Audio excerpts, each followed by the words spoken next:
ഇന്ന് ചൊവ്വാഴ്ചയാണ് കേട്ടോ. നല്ല സന്തോഷമുണ്ട്. കാരണം കഴിഞ്ഞ 3 ദിവസമായിട്ട് ഞാൻ യുദ്ധക്കളത്തിൽപ്പെട്ട ഒരു അവസ്ഥയായിരുന്നു. കാരണം ഇവന്മാർക്ക് സ്കൂളിൽ നഴ്സറി ഒന്നും ഇല്ലാണ്ട് എന്നെ പെടാൻ പാടൊന്നുമില്ല. അതിന്റെ കൂടെ എന്റെ തൊണ്ടയിൽ അടപ്പൊക്കെ തെറിച്ചു പോയി. ഇന്നാണ് രാവിലെ തിരിച്ചു കിട്ടിയത്.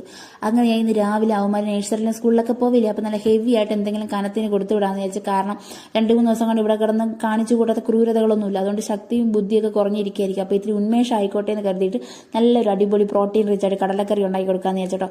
കൂട്ടത്തിൽ നമുക്കിന്ന് പൂ പോലെ നമ്മുടെ അജ്മിയുടെ പുട്ടുപൊടി കണ്ടിച്ചിട്ട് പുട്ടാണ് കേട്ടോ. അങ്ങനെ പുട്ടിനൊക്കെ നനച്ചെടുത്തു. കൂട്ടത്തിൽ കടല വേവിക്കാൻ വേണ്ടി വെച്ചു. ചായ ഇട്ടെടുത്തു. പിന്നെ തേങ്ങയൊക്കെ ചെറുകിയെടുത്ത് പുട്ടിനൊക്കെ നനച്ച് വാരി നമ്മുടെ പുട്ടുകടത്തിലേക്ക് വെച്ചു കൊടുത്തു.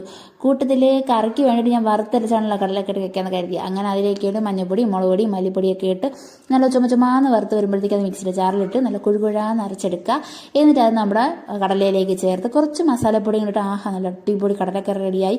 10 വീടിനപ്പുറം ഉള്ളവരെ കഴിക്കാൻ വന്നിരിക്കട്ടെ. പിന്നെ ഫുഡ് കഴിച്ചു. 10 അടുത്ത് വിടുമ്പോൾ കാണാൻ. Bye bye, see U.